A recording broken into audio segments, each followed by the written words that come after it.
Good morning, all. The program I am going to do here is I am going to find NCR, N combination R. So you are all familiar with that.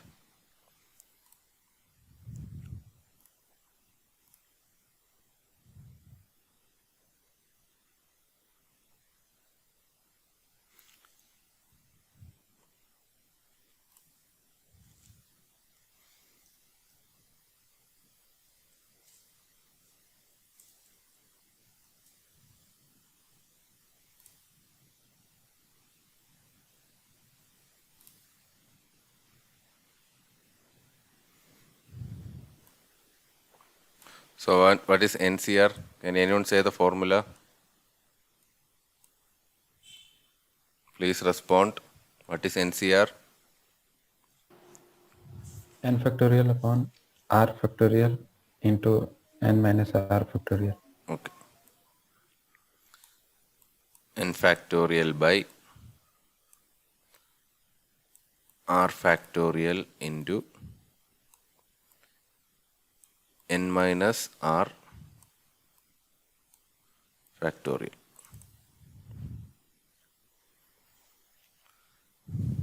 Okay, suppose I want to write a program to find NCR. Varsha Shibu. Yes, sir. So what will be the input of this program? How many inputs will be there? 2 Two inputs. What are they? N and R. N and R. Okay.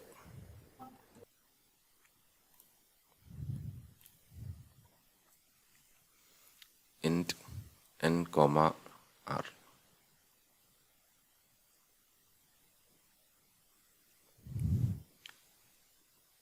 Sham Sandosh.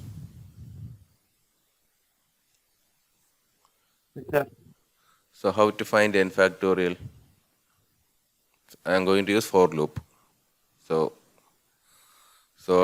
what is n factorial? We already discussed about n factorial. What is n factorial? N factorial is product of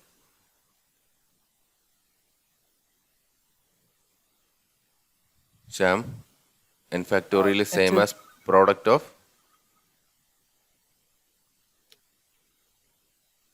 മനസ്സിലായില്ല sir. okay. What is n factorial? N factorial means n 1 into 2 into 3 into 4 into up to n. It is nothing but product of first n numbers. Product of first n numbers. So I am using one more variable here called fn, factorial of n, initializing it by 1. I'm writing a for loop.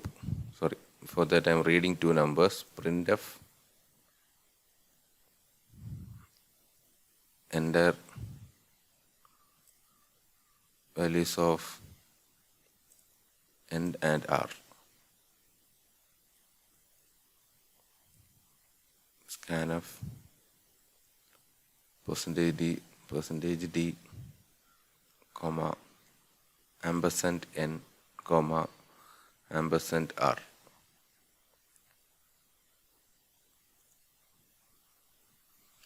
So I am writing a for loop for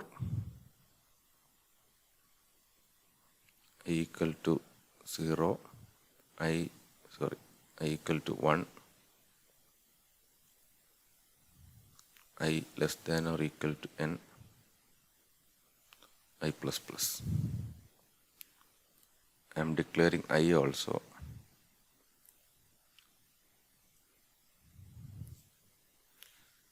Fn equal to Fn star I.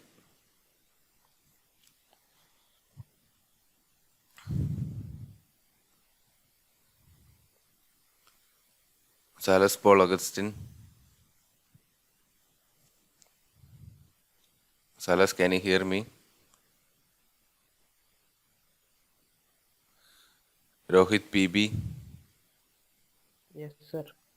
So what are the valid I values in this for loop? 1 and n. 1 and? N. Only 1 and n. So suppose I give input as 5, what will be, suppose the value of n is 5, what are the possible I values? 4, 1, 2, 3, 4, 5.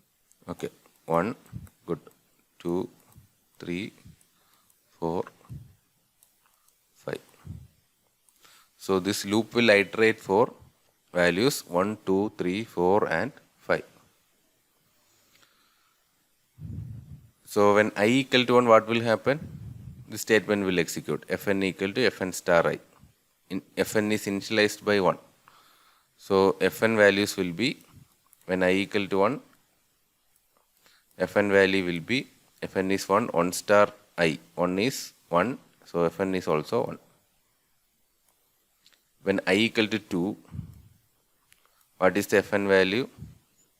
Fn is now 2, 2 star, sorry, fn is now 1, 1 star 2 is 2, so fn will get the new value as 2. Similarly for 3, it will do fn star I, that is 2 star 3, that is 6. Then for 4, it will do 6 star 4, that is 24. Similarly for 5, 24 star 5 is 120. So after this for loop, the final value of fn will be 120. So here after the for loop, I didn't put any braces like this. Why? Because here inside this for loop,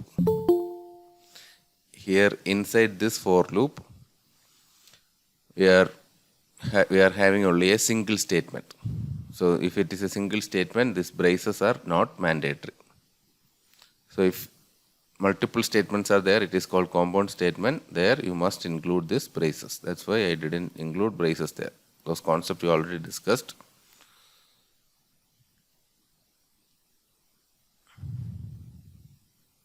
So for the time being, I'm just printing the value of fn. Printf %d, fn.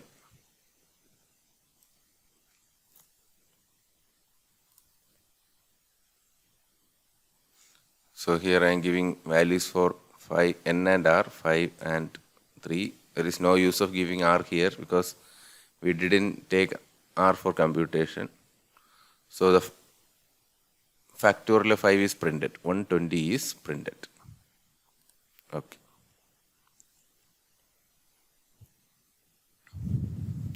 So coming back to our example, here I have to calculate n factorial, which is already calculated with the help of this for loop. Similarly, I have to calculate r factorial and n minus r factorial.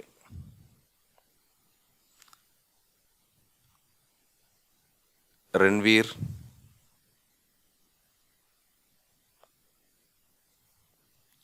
Rahul Bharadwaj. Yes, So how to calculate r factorial? r into r minus 1, r minus 2 up to Okay, 1, sir. that is r factorial. So in program, how to calculate r factorial? So I am writing one more for loop and I am declaring some more variables fr equal to 1 for factorial of r.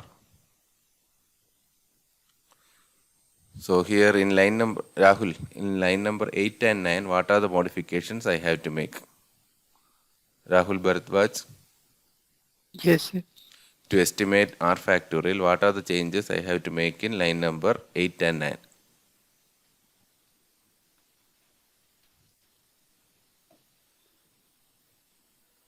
Here for n factorial, I am writing it as I less than or equal to n. Similarly, for r factorial, what I have to write? n case, sir. Okay, leave it. J Use is your- equal to 1, sir. What is that? Can you repeat again? Sir, 8 in line 8, j equal to 1, sir. And j less than equal to r. Okay, okay. So you are saying instead of I have to write A. J, sir. J. Okay, good. So no need to write a new variable. It is also correct. It is also 100% correct. We can reuse I here. No problem. So here I have to give R.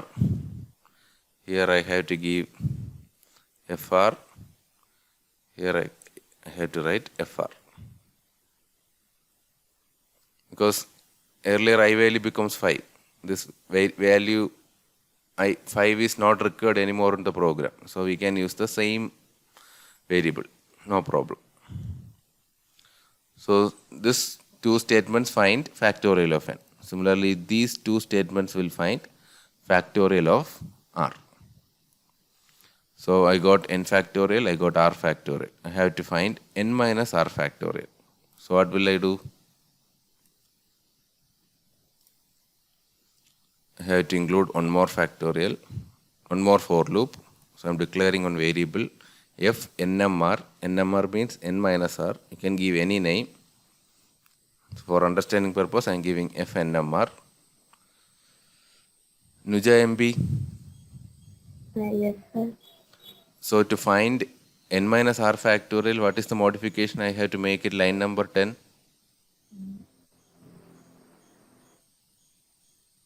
R1 equals You had to change r to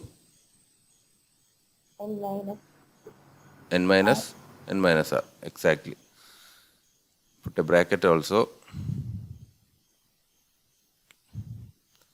Then f nmr. F nmr. So after executing these three for loops, these are not nested for loops, that's you have to understand. This is an independent for loop. These three for loops are independent. So when we execute all these three for loops, Fn will contain n factorial, Fr will contain r factorial, Fnmr will contain factorial of n minus r. So I am declaring one more variable called ncr. So I am calculating ncr. ncr equal to fn. That means factorial of n divided by. I am putting bracket here because these things comes as a single component. This is a single component. So I had to put a bracket.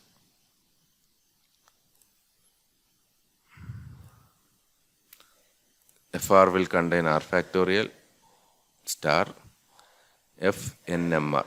Fnmr will contain factorial of n minus r. Now I am printing the value. Printf percentage d. I am writing something like ncr equal to percentage d comma ncr.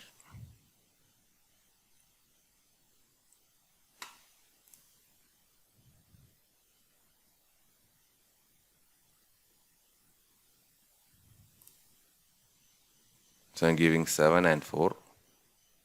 You will get the answer as 35. So if you calculate 7C4, you will get answer as 35. So any doubt in this program? Is it clear? Please respond.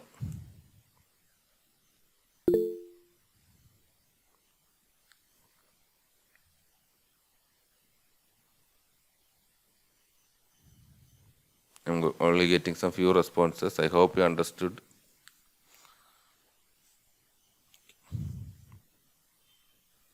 Next, listen carefully. So here, how many for loops are here? Here I have 3 for loops. So what is the purpose of first for loop? Factorial of n. What is the purpose of second for loop? Factorial of r. What is the purpose of third for loop? Factorial of n minus r. So actually, when we think about this for loop, these three performing same task. Same task means finding factorial of something. Finding factorial of something.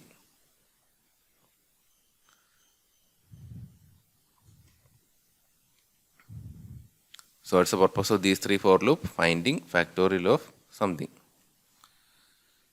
So if I have another formula which have some few more factorial terms, then again we have to write these two lines for that particular parameter or for particular variable. But the for loop in this program, in this program we have three for loops and three for loops performing same task, finding factorial of some number. Here it is n, here it is r, here it is n minus r. You just imagine I have something like this. I have a machine or I have an engine, fact, which can take some input and which can take some output. You just imagine it is an engine or it is a machine which can do something. The machine can find factorial of a number. If I give x, it will give x factorial. That's the purpose of this machine. That means if I give 5, it will give 5 factorial. If I give 7, it will give 7 factorial. If I give 7 minus 4, it will give 7 minus 4 factorial. So my question is, how many for loops will be there inside this engine? Can please respond? You can type in the chat box. So how many for loops are required inside this engine?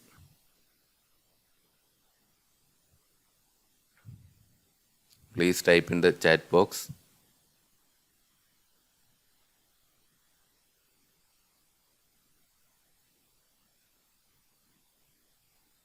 Please respond.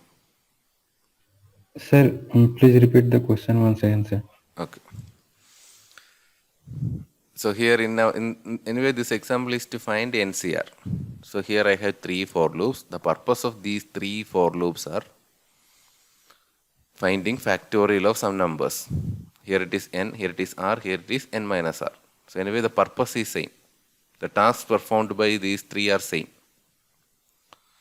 Suppose instead of that, suppose I have an engine which can find factorial of a number. If I give any input, it will give some output and the output will be factorial of that number. So my question is, how many for loop will be there inside this engine? Okay, there are some answers, 1, 2, 1, infinite, okay. No problem, we will study later. So this engine can be called as function. This engine can be called as a function. So let me move to the PowerPoint presentation.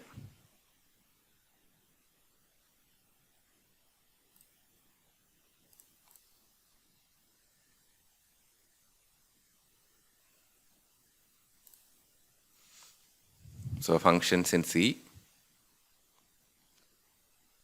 Okay, write a C program to find NCR. This is what I am trying to convey first.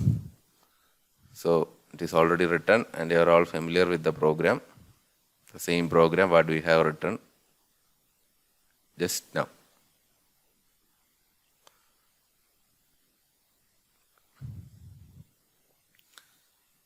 So already said about the engine, I have an engine. If I give some input x, it will give x factorial. Then you just look at the changes in the program.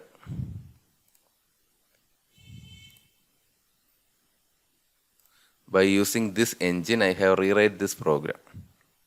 Here in this main function, there is no for loops.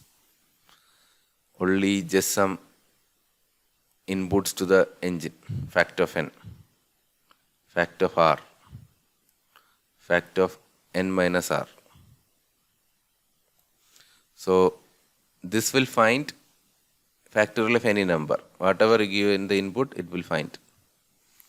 So with the help of this engine, we are writing this line. Fact of n means it is just finding factorial of n. We already see something like SQRT of something, SQRT of n. So it is going to find square root of n.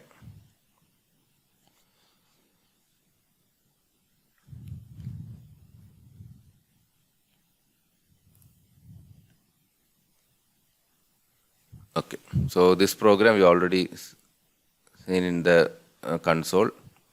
This one is same as the earlier program. Actually, this one is what is written inside the engine. This one is what we have written inside the engine. So there we need only one for loop. One for loop. In this program, how many for loops are there? 3 for loops are there. So I never call this again as engine. I will call this as a function. So here fact is a function which find factorial of any number. So with the help of function, we can avoid these 3 for loops. These 3 for loops are simplified to one for loop. So I never call this as engine. No need to call it as engine. Only for understanding purpose, I use that word engine. It is not at all an engine. It is called as a function. So fact is a function which can find factorial of any number. With the help of that function, I have calculated NCR here. Is it clear? I hope you got some idea about functions. Did you got some idea about functions? Sir, fact is also a reserved word. Fact is also a result. Reserved word, sir. Fact is not a reserved word. No. It is not a keyword. Who told you? No, sir. No, only 32 keywords are there. In that 32 keywords, fact is not there. Okay. Okay, anyway, it's a good question. So this is a function. Any doubts? Please respond. If you got some idea about function, we can move to next slide. What happened? What's the doubt? In line number 15. 15. Okay. Return fact is used. Yeah. Sir, when I got to know there is use of return. Okay, that's we are going to study. The only thing what we have I have told you is the oral idea of function that we will study. Each and every statement will have the meaning that we are going to study today itself. No problem. Okay, sir. Okay, so what we have to study, what we have to understand now is function is a piece of code or it is some statements which perform a specific task. Which performs a specific task. So these things performs a specific task. The specific task is finding factorial. Finding factorial. That's it. That's the only thing you have to understand now. So if I have a function like fact, we can rewrite the program like this. That's the only thing now you have to understand. Remaining we will study. Anybody have any doubt? Please respond. Please ask. Okay, moving to the next slide. Okay.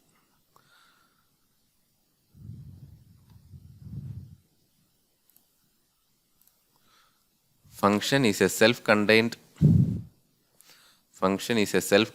block of program statement that's perform a particular task.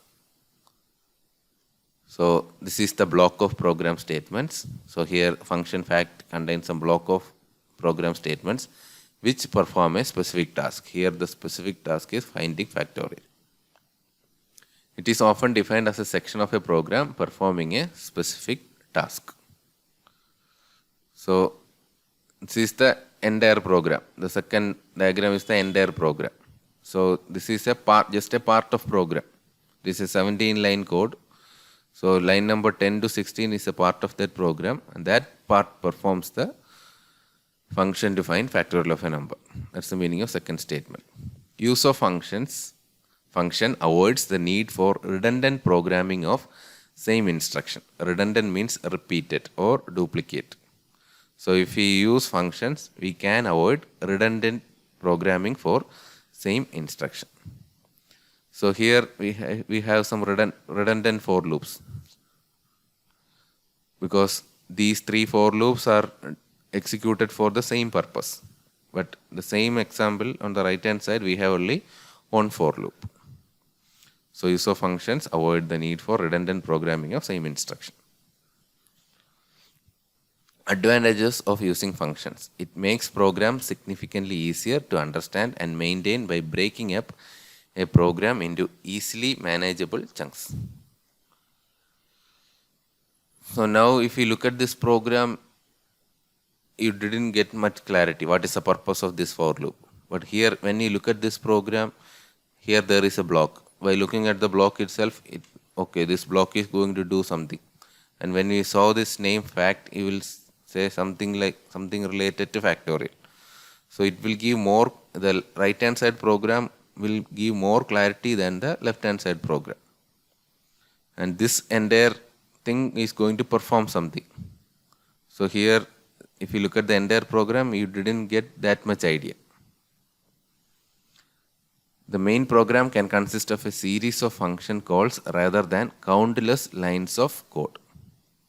So the main program will contain only some function calls. Function calls we will discuss later. Anyway, here this fact of n is called function call. So the main function didn't contain that lengthy code. Here the main function contains some 13 lines. Here the main function only contains some 7 lines. So instead of these 3 for loops, here I am just calling factorial of n 3 times. Fact of n, fact of r, fact of n minus r. So calling function we will study in detail later. So that means I have already made a function. I am making use of that function. That is called function call. A well-written programs may be reused, a well-written functions may be used in multiple programs. So here, if I have written a function for factorial, if we store it in a separate file, those things we discuss later.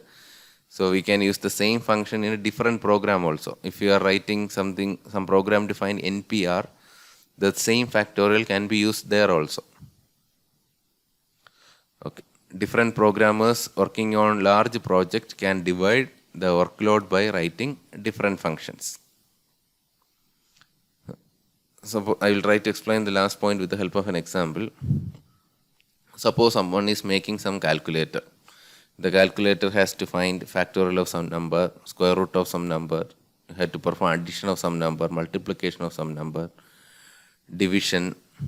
So many operations are there. So each operations are divided into different functions. So in a software development area, there will be a number of programmers.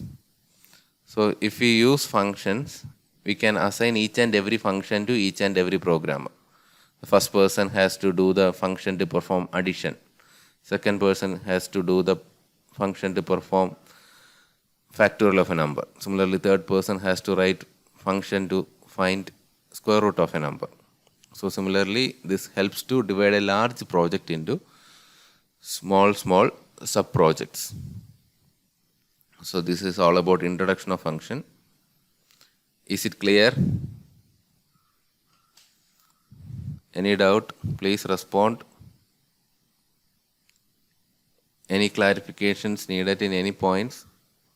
If it is clear, please type clear in the chat box, or just a C is enough.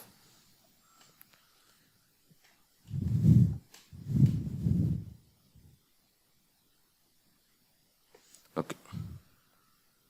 Now we are going to the core part. Defining a function. So anyway, we are also going to write some functions. So how to define a function? The function definition has two principal components, function header and function body. So you have to understand thoroughly each and every terms. What is a function header? What is a function body? The function header contains the type specification of the value returned by the function, followed by function name and a set of arguments separated by commas and enclosed in parentheses.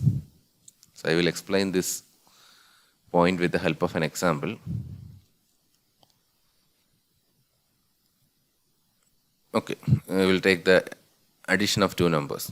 You just imagine I am going to make a function which add two numbers, or I am going to make a machine which can add two numbers. What will be the input? Anyone please say the answer. What will be the input of that function or that machine?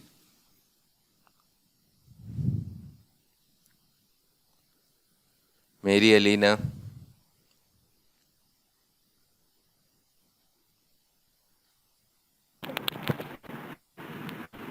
Mary Elena, suppose I have a function to add two numbers. What will be the input to that function?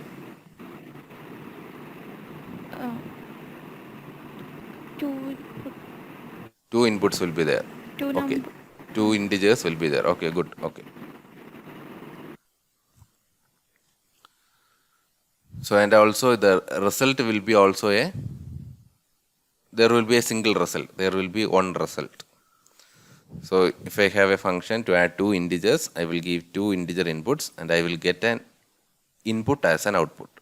I will get integer as an output. I will get integer as an output. So, here I have two inputs, A and B. So, the type is written here. A is of type integer, B is of type integer. So, that's the meaning of these two statements. Next, I have written add. Add is the function name. Add is the function name.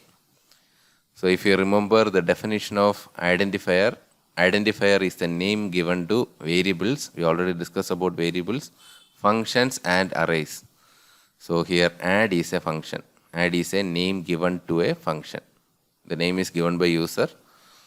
So, it follows all the rules and identifiers. So, it is a user defined name.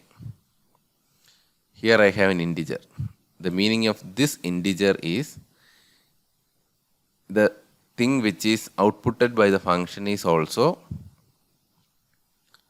integer. Output, the thing we extract or the outcome of that function is also an integer. So it is written as int. So the function header contains three type specification of the value returned by the function. Value returned by the function means value outputted by the function. The exact meaning of return, it will be clear in the later part. So now you have to study return means. So you will understand like this. If I am giving A and B to function add. So if I give A and B to function add, it have to return back something. It have to give something back. That is called return. It will return the sum of A and B. So if A and B are integer, the sum is also an integer. So here this one specifies the value returned by the function. Types, the first part is type specification of the value returned by the function. So this is the first part. Followed by function name. This is the second part, followed by function name, add. And a set of arguments. So this int A, comma int B. A and B are the set of arguments. If you are going to add three numbers, it will be int A, comma, int B, comma, int C. Separated by commas. So these arguments are separated by commas and enclosed in parenthesis. And enclosed in parenthesis. Parenthesis means this bracket. These two brackets are called parenthesis. One more point is there. Each argument is preceded by its associated type declaration. Here arguments are A and B. Since we are adding two numbers, we are giving a type. It is same as data type. It is preceded by. Before the parameters, there will be a data type. So here it is integer. Here also it is integer. So this together forms function header. This together forms function header. So any doubt in function header? Any doubt in function header?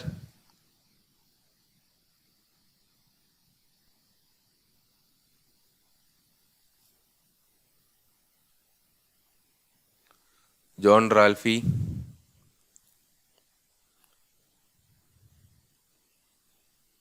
John Ralphie. Yes, sir. Okay, suppose I am going to write a function to find area of a circle. Area of a circle. So how will I write the function header? The area. Okay, area I am using function name. How will I write? What I am going to write here?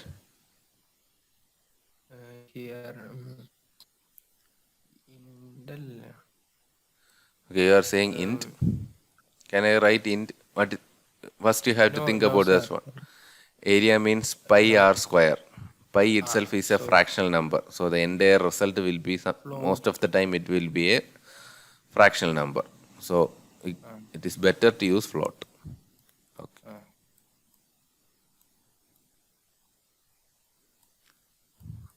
So what I had to write within bracket? How many inputs will be there? one One input. What is the input? radius in Radius. the R. Int r. Very good.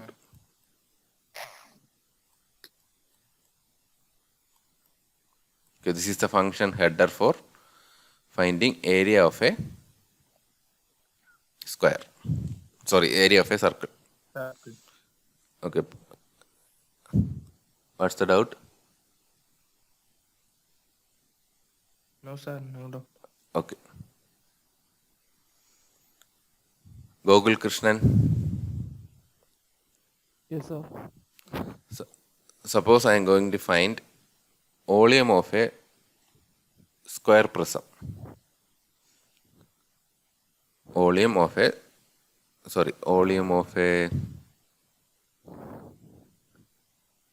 rectangular prism. Volume of a rectangular prism. What will be the function? What will be the function header? Sir, int Okay, int. volume. Okay, I am writing VOL. It is a function name. Inside that, what I will write? Int Int. ഒരു side അല്ലേ? അതെ. Rectangular prism means 3 sides will be there. Length, breadth and height. So 3 parameters will be there. Int L, int h int h and int b. So kindly pardon about my handwriting because I am writing it using a mouse. So handwriting will be like this. Okay. So I hope you understood function header. Okay, next is general form of a function header. There will be a data type which is called return type based on the output of the function. Some function name, type 1. Here type 1 means int. Argument 1. Argument 1 means a. Then type 2. That means type of the second argument. That is also int. Argument 2 is b. So I hope you understood the general form also. The arguments are called formal arguments. The arguments are called formal arguments. So what we are going to study is function header. The arguments in function header is called as formal arguments. Formal arguments. So I hope you understood about function header. So line number 1 in the program represent function header. So next we are going to see about function body. A function body contains the declaration and statements necessary for performing the required task.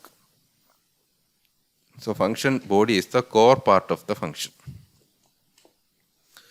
So anyway, I am going to add 2 numbers. So I need one more variable to store the result. For that I am declaring one variable.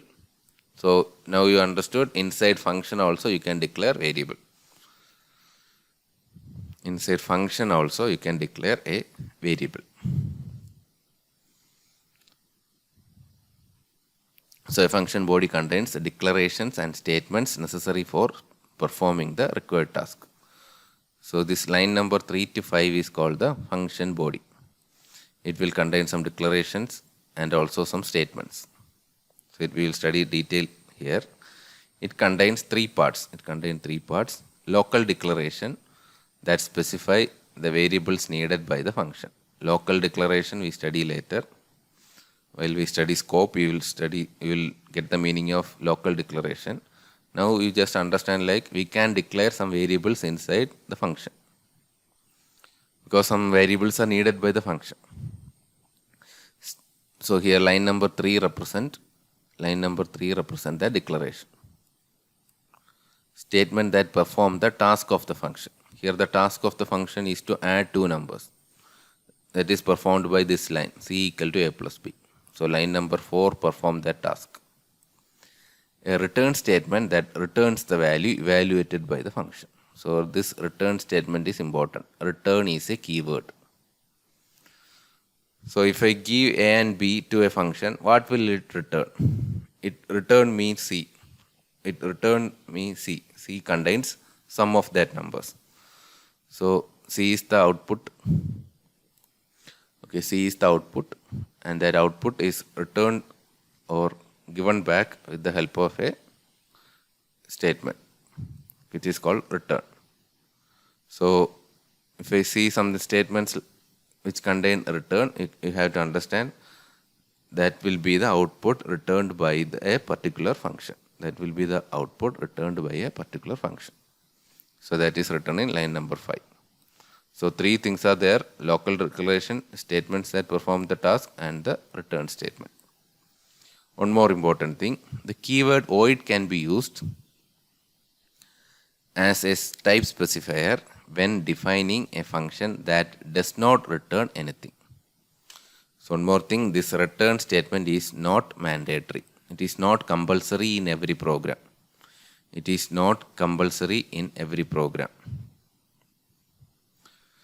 So if you look at this one, the type of C is integer. And we are returning C. So the type of this C and this type will be same. Because here int means the result is also an integer type. So all the programs, I already told you, all the return statement is not mandatory or it is not compulsory. That means there are programs without return statement. So if there is a program without return statement, instead of int here in this part, here in this function header, instead of integer you have to write void. Again, read the point. The keyword void can be used as a type specifier when defining a function. Okay, when defining, it is actually not comes under this one. It is actually comes here. It is a separate point. Okay, that keyword void can be used as a type specifier when defining a function. So while defining a function, or when we write a function header, that does not return anything. If the function didn't return anything, we will write void here. Anyway, it will be clear when we see the examples. Any doubt? Please respond. Any doubt in any Excuse me, sir. statements? Okay, please ask. Sir, can we use a variable name same as a function name? I think we can use it like that. We will check while doing some program. We will check it. Okay. Yes, sir. Okay. So what he asked is, he has given some name to a function. Can the same name can be used as a variable name, or whether the same identifier can be used as a variable name?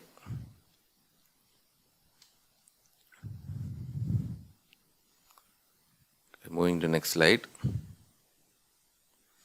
So now we have written a function. So we all know, okay, this entire thing is called the function definition. So we have defined a function. So how we can use that function? So we know we have a function which can perform addition of two numbers. But if we have some numbers, we have to use that function. With the help of that function, I have to add those things. So those things we study in this slide. It is called accessing a function or using a function. A function can be accessed by specifying its name, followed by list of arguments, enclosed in parentheses and separated by commas. So how to access? First you have to specify the name. Specify the name. Name means add. So you have to specify the name. So these two are the examples for accessing the function. Accessing the function is also called function call. Accessing the function is also called function call. So to access the function, first thing is you have to give the name followed by the parenthesis. Here you just imagine x contains some value and y contains some value. So then we can say x comma y. No need to specify the type or something like that in this function call statement or accessing the function statement. Just give the function name and within the bracket you have to give the parameters. So here this function is written for add two numbers. So you are giving two parameters. Similarly, you can directly give the values also 5, 10. So it will return the value or it will get the value 15. So this is how we can use the function. So anyway, these things will be very clear when we see the examples. So you just compare these two programs. So here C equal to A plus B. Here I am writing return A plus B. One thing it is, this line is also not required.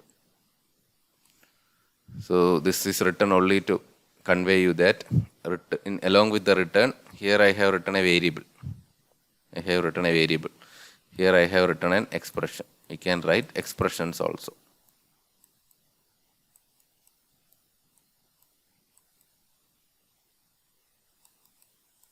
You can write expressions also. Here it is a variable. Both are correct. But here this program contains only one line. Here it contains 3 lines.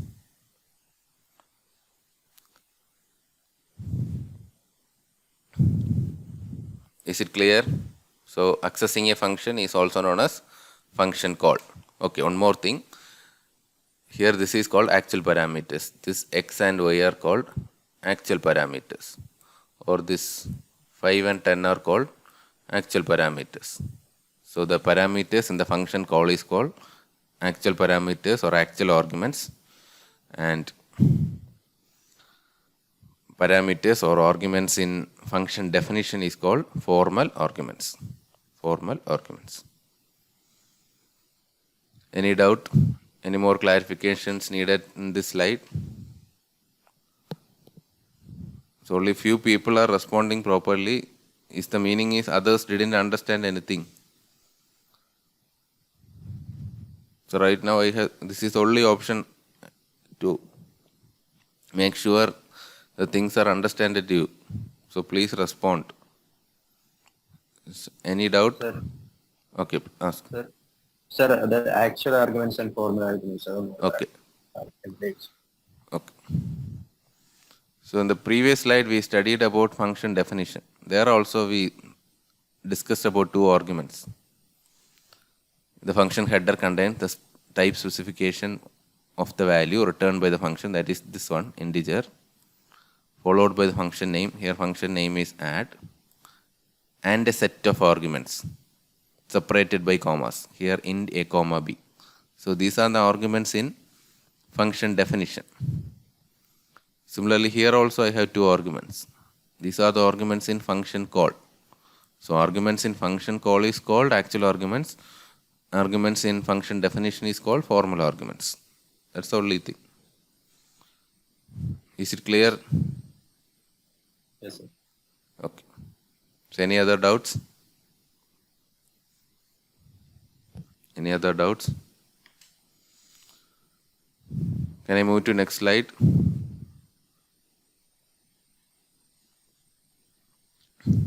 Function prototype definition or function declaration.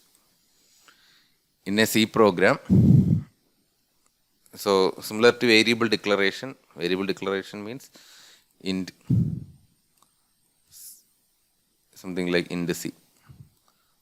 So similar to that, there is function declaration also.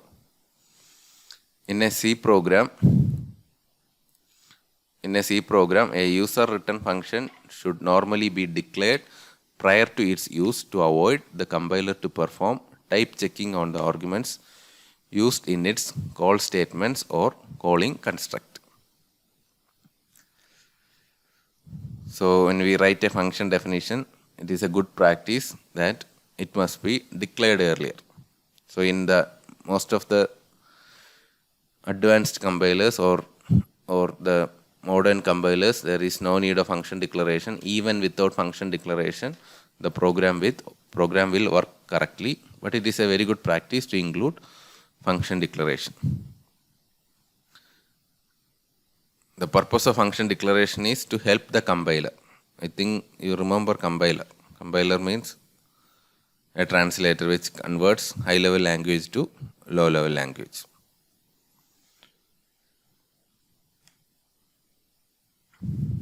So it is used to type checking on arguments used in the call statement or call construct.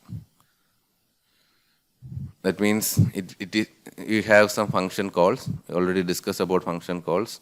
And a comma b can be considered as a function call. So the function is declared earlier. So with the help in the function call, it will try to match. In the declaration itself, we are saying about the arguments. If the declaration contains 3 arguments, the function call must also contain 3 arguments. If the first argument in a function declaration is integer, the first argument in the function call also must be an integer. So if those things are defined in the function declaration to help the compiler. So anyway, it is not a very important thing because these days the programs work very well without the function declaration. So it is same as function header. It is same as function header. It is same as function header, but there is a semicolon.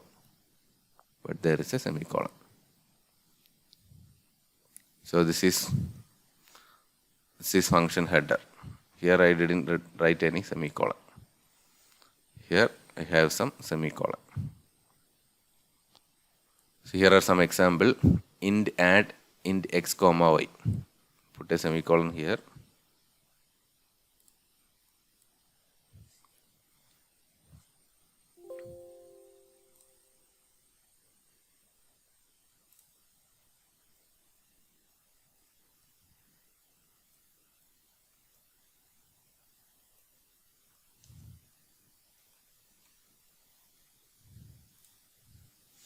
Semicolon here.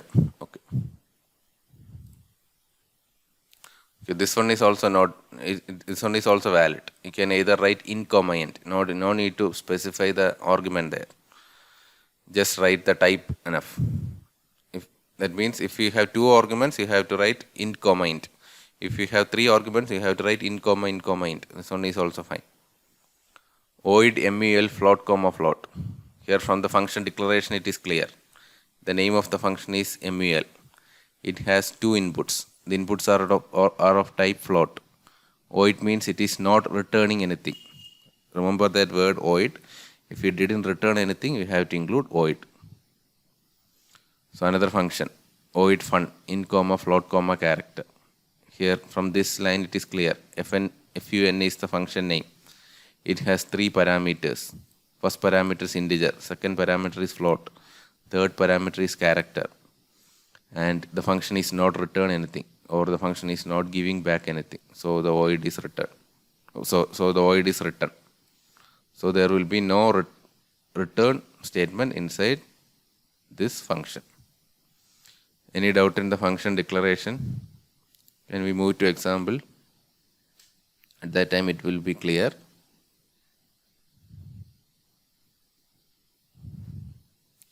Next thing is categories of function. Function with arguments and return value, function with arguments and no return value, functions with no arguments and return value, functions with no arguments and no return value. So I will do examples for each and every type. At that time it will be clear.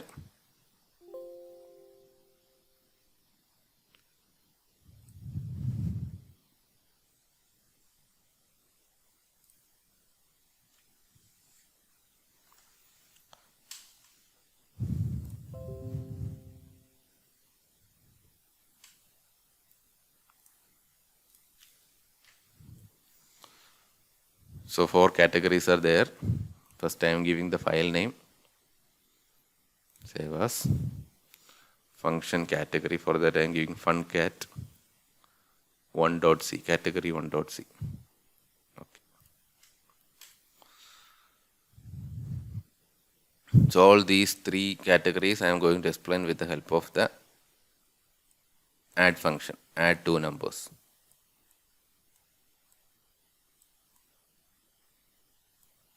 Add 2 numbers. So listen carefully what I am going to write. So we already discussed about function definition, function call and function declaration. I already told you declarations are not needed nowadays. So even though for understanding purpose, in this example I am going to include function declaration.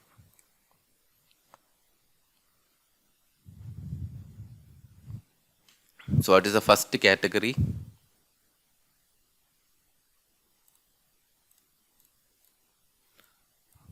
I need some response. Okay, otherwise I will call you by name, no problem. Anu Fasmin, Yes, sir. what is the first category? Functions with arguments and return value. And return value. So here I am going to add 2 numbers. Anu, you can mute the mic later. Okay. So here it have arguments and it also have return values. So 2 numbers means, adding 2 numbers means how many arguments will be there? 2. 2 arguments. So first thing you have to decide is you have to give a function name. So what will be the function name I am going to give here? Can you suggest a function name? I am going to perform addition. Int. Function name, not type of the function. Function name. Name can be anything. What I can give? Add. Add. Okay, I am giving add.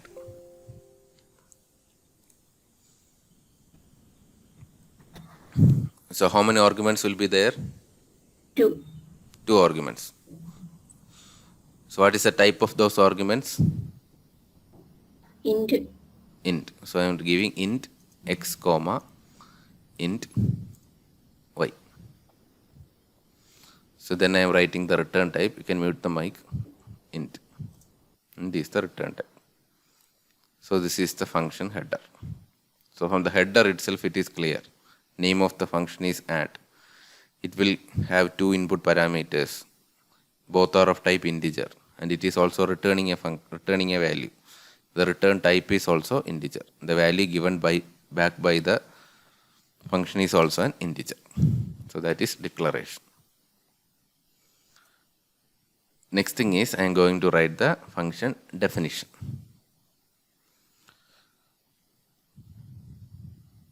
Anjana, yes?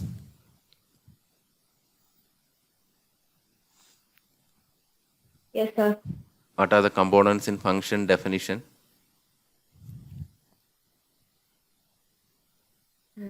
Function header, function body.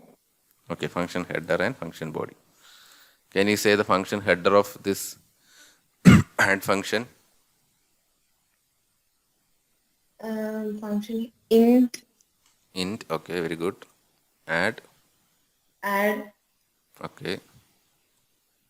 Int x, Int x comma int y. y, okay.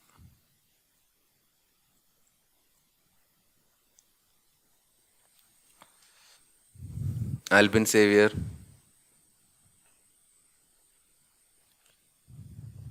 Albin Xavier. Advait. Sir. What are the statements I have to, what will be the function body for this particular function? In this sum, then Okay, wait. yeah, Int C, okay, then what will be the next line? then c equal to x plus y. Very good, C equal to x plus y, because here in the example what we have discussed in the slide, I have written it as int a comma int b, but here it is written as int x comma y. So C equal to x comma y. Okay, then Return c.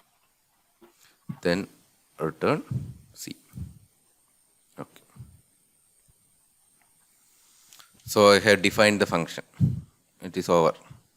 Next thing is I have to use the function. So anyway, for every C program, the main is must. Main is must. Now I am going to write main.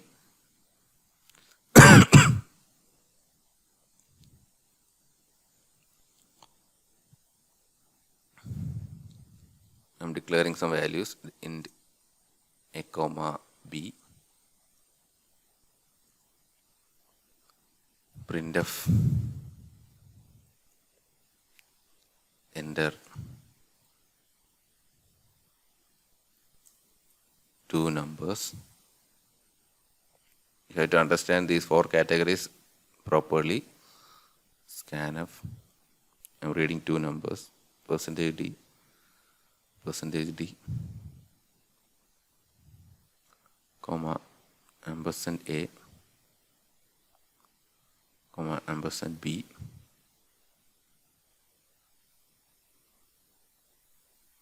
I'm calling a function.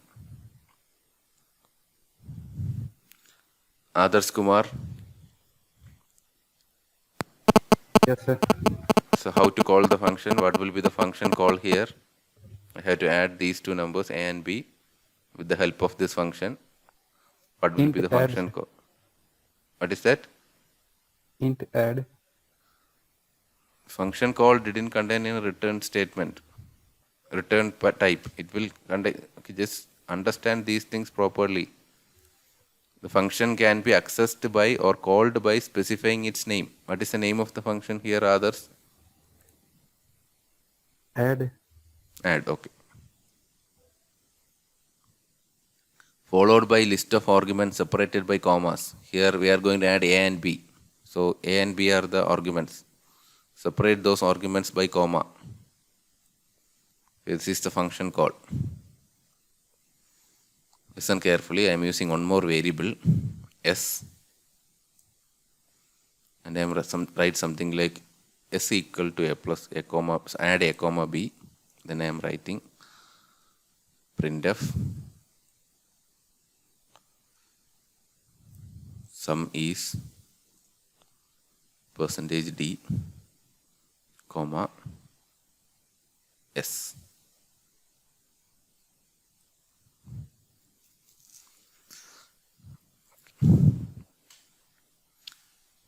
Listen carefully.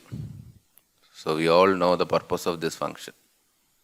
If we give two numbers, it will return the sum of that number. So line number 10 everyone knows. Line number 11, the purpose of 11, line number 11 everyone knows. 12 also everyone knows. So always remember the execution of program starts from the main.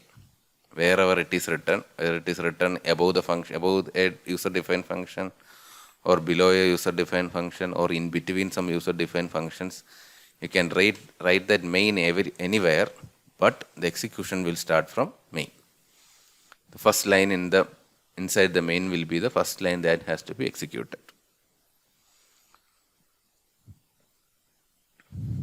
So the execution starts at line number 10. So you know line number 10, line number 11, and line number 12. So here in the line number 13, I have a function called add a comma b.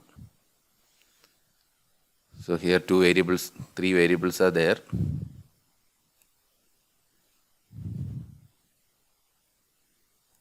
Okay, listen very carefully. I have to understand these things properly. Three variables are there, a, b, and c. A, B and C. Enter two numbers. You will enter two numbers. Let it be 5 and 10. So A will get value 5. B will get value 10.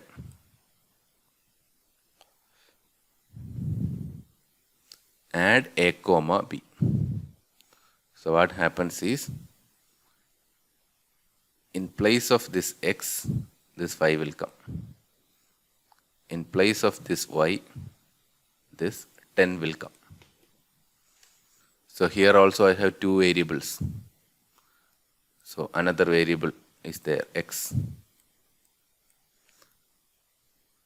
Another variable is there called Y. So always remember, A is a memory location, B is a memory location, X is another memory location. It is not same as A. So these are very important points. X is a different memory location. You have to note it somewhere. Similarly, Y is also a different memory location in the RAM. So when the function call is given, this 5 will be copied to X. This 10 will be copied to Y. So the next thing it is going to execute is line number 4. Line number 4, I have a declaration, int C. So another memory location is allocated with name C. This C and this C are not same. These two are different. These two are different memory locations. Understand these things properly. In the RAM, this C is a different memory location. Sorry, actually I have declared here as S. So anyway, for understanding purpose, here also I am declaring this as C. So then only this concept will be clear.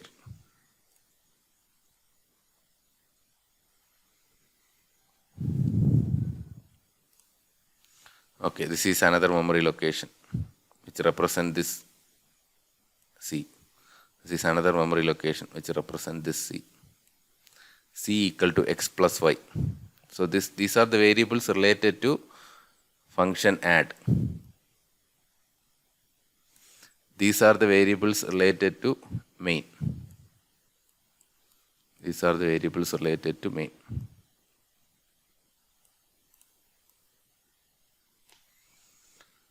So X plus Y, it is inside the function. So 5 plus 10 is 15. So 15 is stored in C.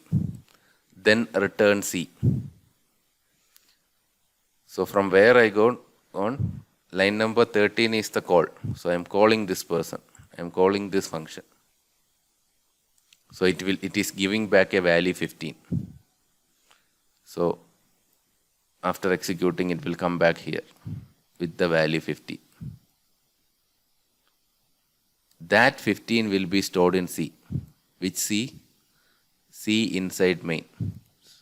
So here 15 will be stored. This is a C inside main. So there that 15 will be stored. Then printf sum equal to percentage %d comma C. So this statement is written within main. And so the value of C means the variable inside main. This C is inside main. So this 15 will be printed as output. This 15 will be printed as output. So this statement C equal to add A comma B means add A comma B will execute first. So it will call the function. It is a function call.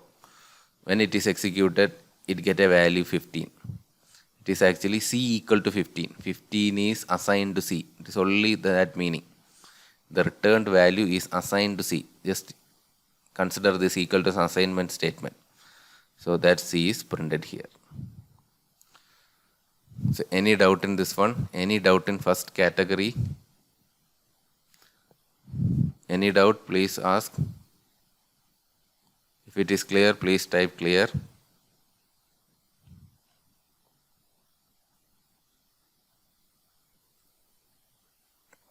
Okay, thank you. So I am making some more modifications. So to understand, the function can be written this way also. Anyway, before that I am going to compile this program. Two numbers, 5, 10. I got sum as 15. I got sum as 50.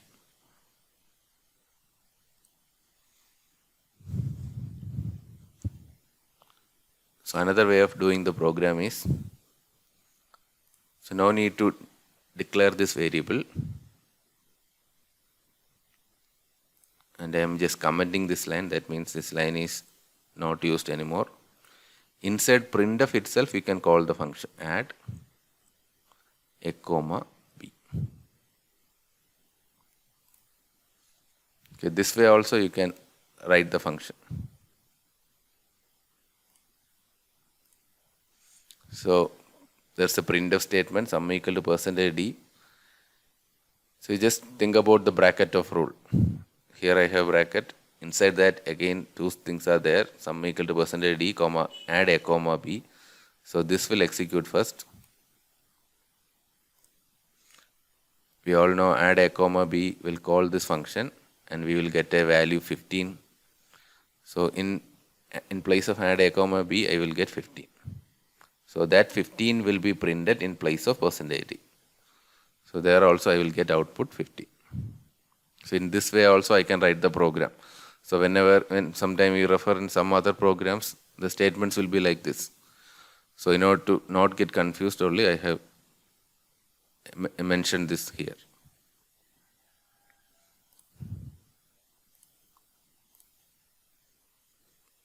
So 5, 10, 15. Same thing. Anyway, I am changing the program to older version.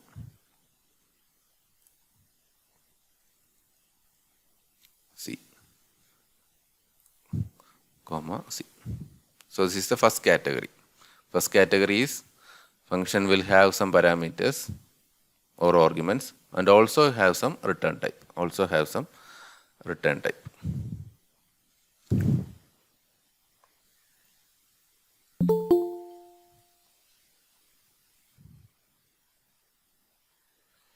Okay. Sir, So, please ask.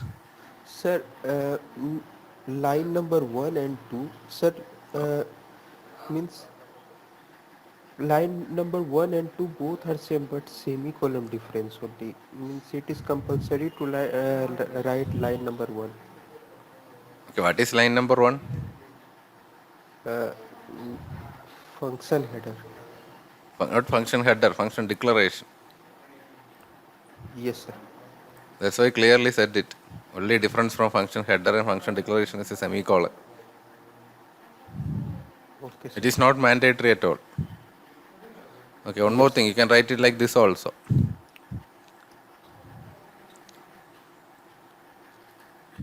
Int comma int.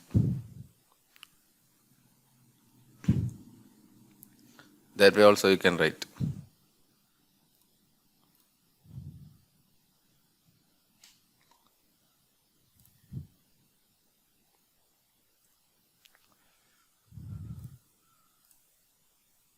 So it will work 5 and 10, 15. Okay. So it is not mandatory. Okay, one more thing. Okay, this is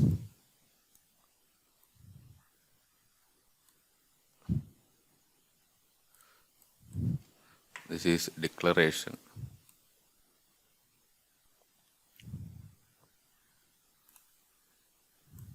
Okay, this is declaration.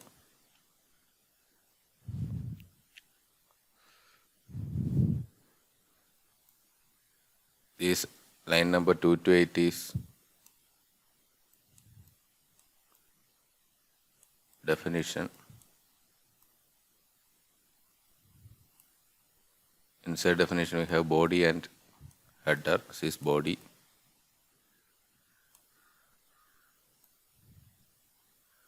This is header. And this is function call.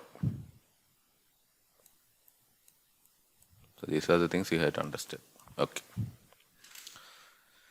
Okay, now I am moving to the next example. Function with arguments and no return value. So I'm just making changes in this program itself. Save as category 2. one cat 2.c. So here the functions will have some arguments but no return value. Rishi Sagar.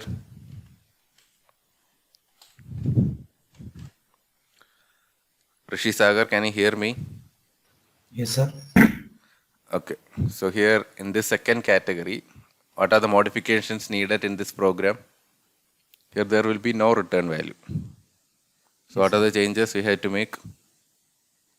What is the change I had to make in line number 1? No change. No change.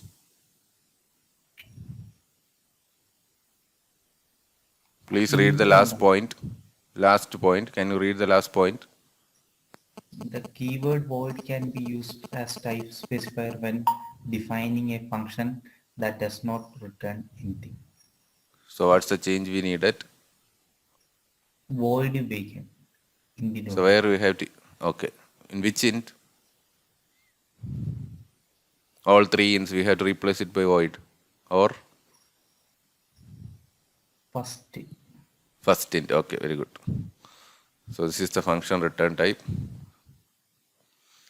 So it is void.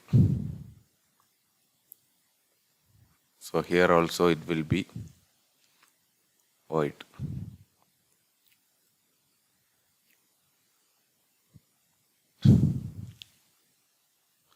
No return value. So the return C will not be here. So I'm making some more modifications.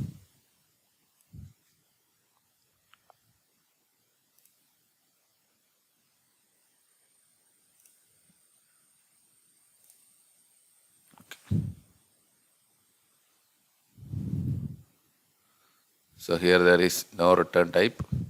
We have arguments. I will explain the program.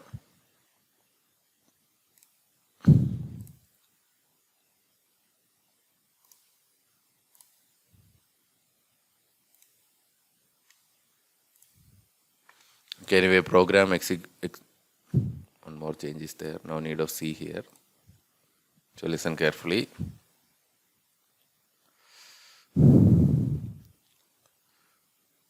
Okay, before that I want to say something about main. So here in this program I have 2 functions. One is add, another one is main. So in every C program there will be main function. And you may ask, who will call this main function? Actually, when we execute the program, it is get automatically called. So the C program is written in such a way that it always executes the main function first. That's the meaning of main. You can either write int main, you can write void main, all are valid. Even the symbol main. Main itself is valid. So we will try those 3 combinations later. Anyway, I have 2 functions here, main and add. Main. 1 minute. 2 functions. One is add and one is main. This one will be the first function anyway it is going to execute because it is main. So here I have 2 variables. So 2 variables are there. A and B. This one you know, 2 numbers you are going to read. Add A comma B. So suppose the values are again 5 and 10.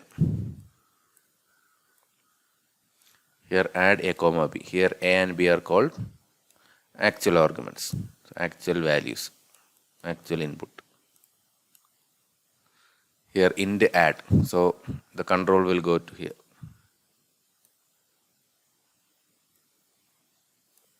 Here also I have 2 integer variables, x, y. So in place of in x, the value of a will come. Value of a is 5. So 5 will be copied.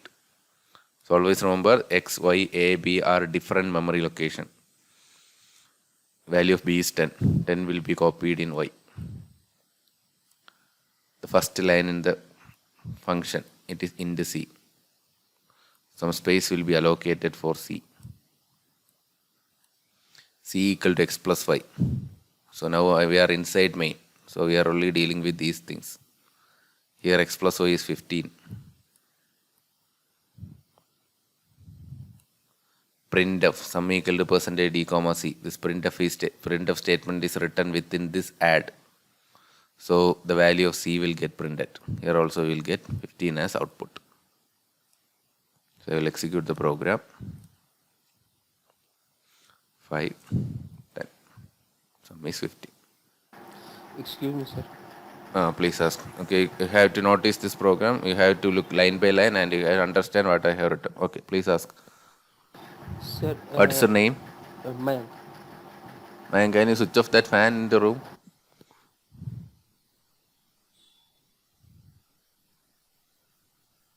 Mayank, ask Mayank. Sir, in line number 6, can we write return C?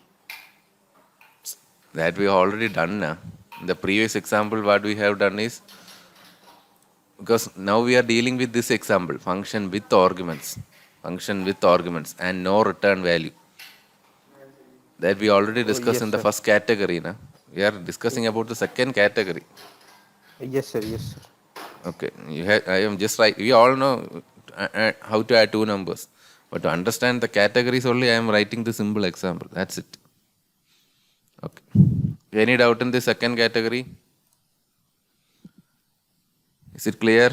If it is clear, please type clear in the chat box. Then we will move to the next example. Okay.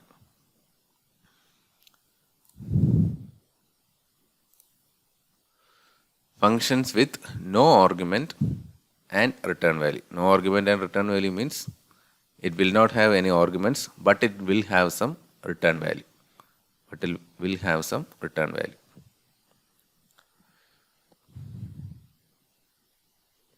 Albin Xavier, can you hear me?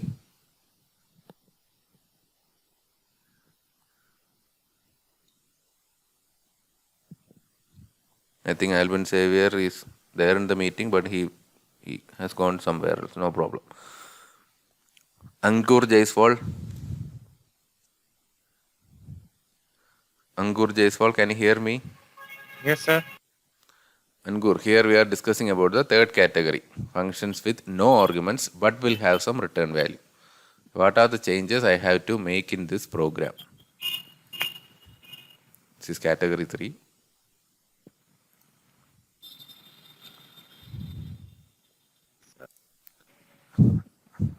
There will be no arguments. So what are the changes in, what is change in line number 1? Argument AB will be Remove. removed. Okay, no need of any arguments. Anyway, our aim is to add two numbers.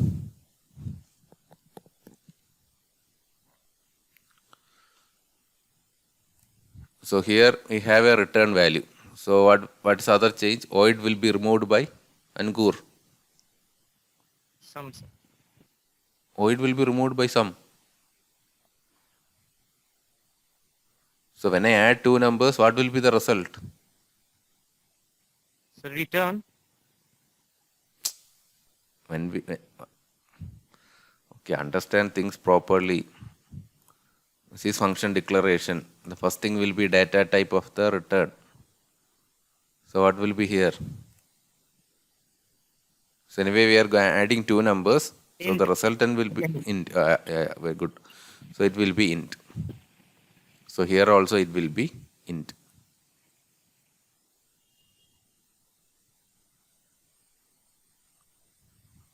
First thing you have to understand is we are not giving any input to the function.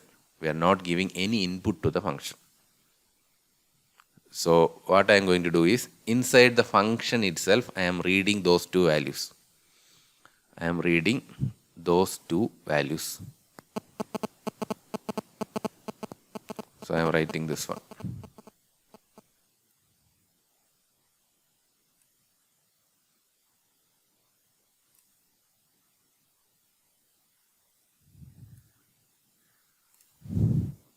for just changing it to x and y. You can use a and b also.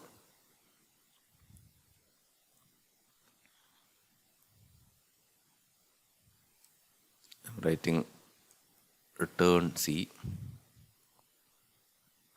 So here no other possibility is there. We have to read the function inside the function itself.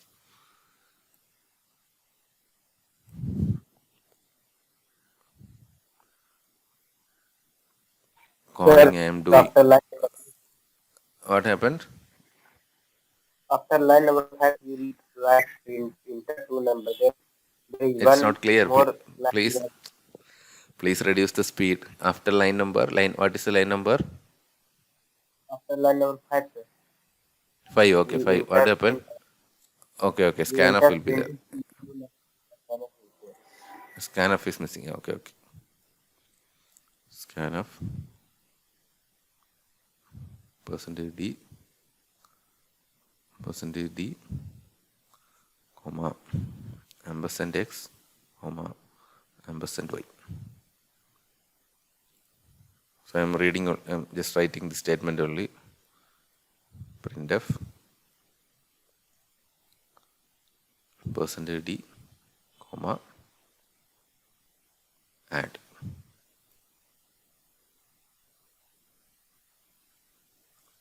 Okay, otherwise for understanding purpose, I will write in 2 line sum.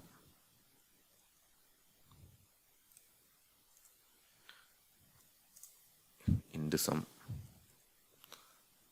equal to add.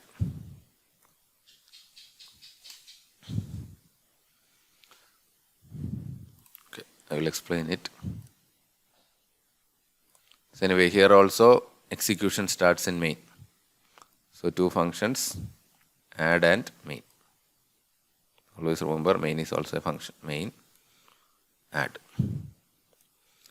Execution starts at line number 12. Only one variable is there, that is sum.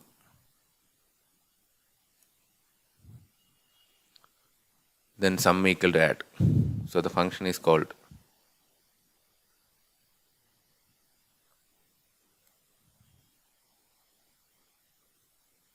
So the control will go here. There is no parameters here. So the control will go here. The first line said the function will be executed. That is int x, y, c. 3 variables are there.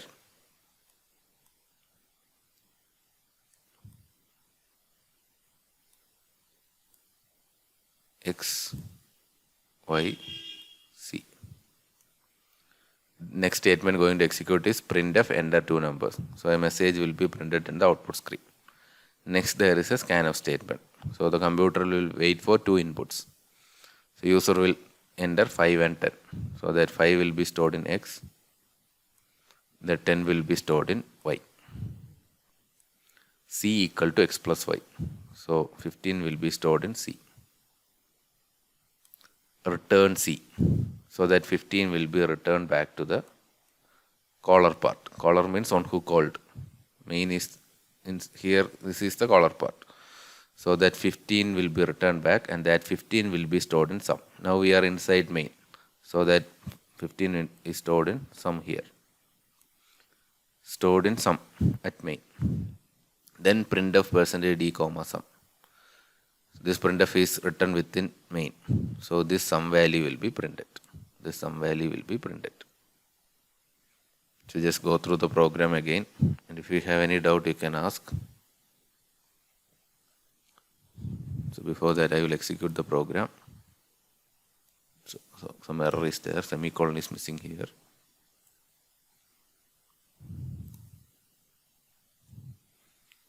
Five, 10.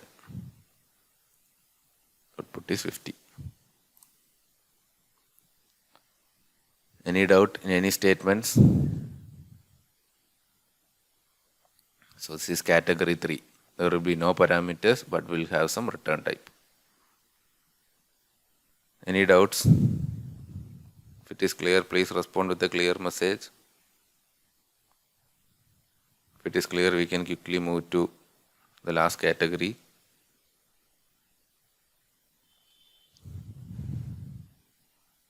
Tanush J.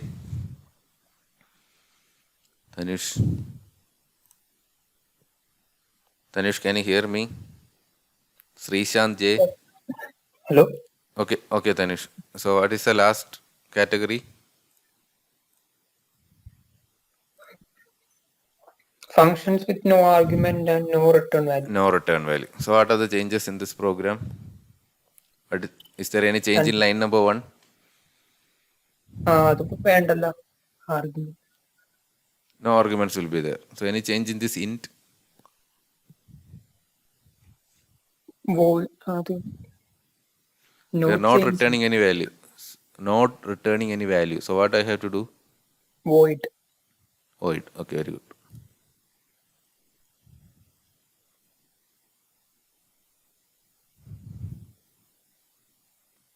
Here also it will be void.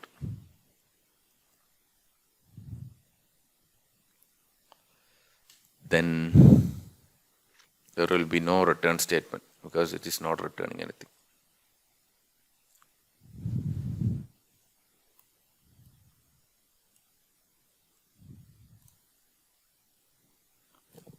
So all the printing is also done inside the function.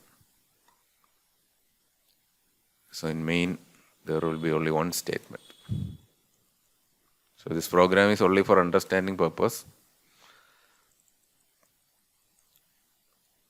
If you look at the meaning, it is actually some meaningless program. Okay.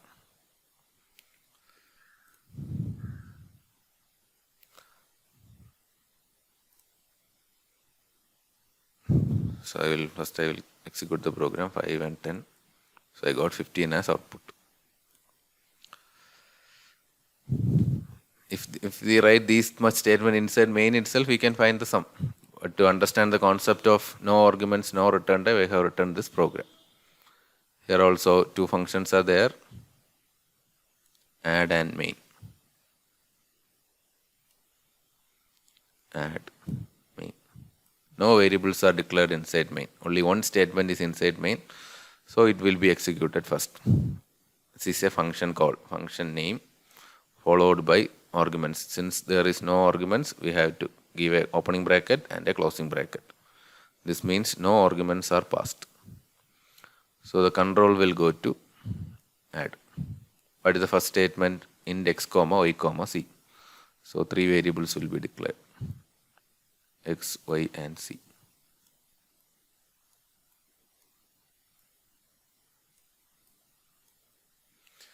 Printf enter 2 numbers. A message will be printed in the output screen.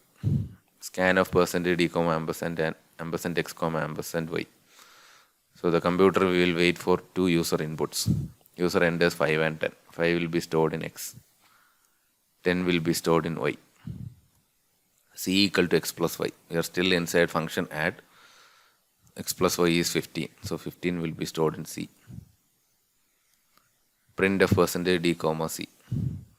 This value of c will be printed. We are still inside function add. So this value will be printed. So it completed its execution and give back control to main. And since it is the last statement, the program will terminate. So this is the 4th category, very simple one. Any doubt? If you have any doubt, please ask. So in some examples, you may see in void main. You can write main like this, void main also. It is also valid. It will give output 5, 10. Void means the main function is not returning anything. So we can write int also. I'm just compiling the program. This one also works.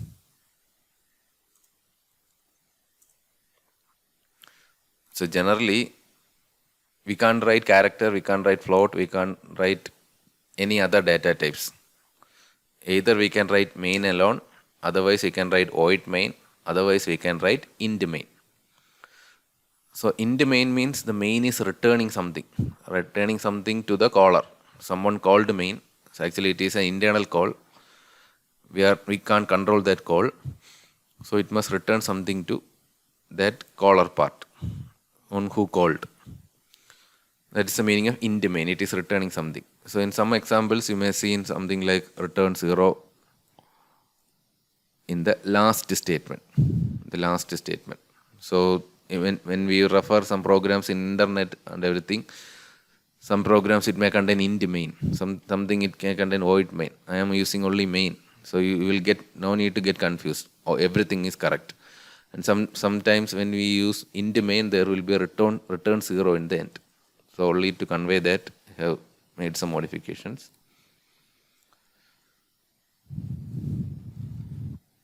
Okay, some more example programs on functions will be there, so that we will study tomorrow. So any doubt in today's topics, please ask. Please understand it thoroughly. Please understand each and every term. What is function? What is function body? What is function header? What is function definition? What is return statement? What is void? This everything you must have a clear idea about these things. So that's all I want to share today. Thank you.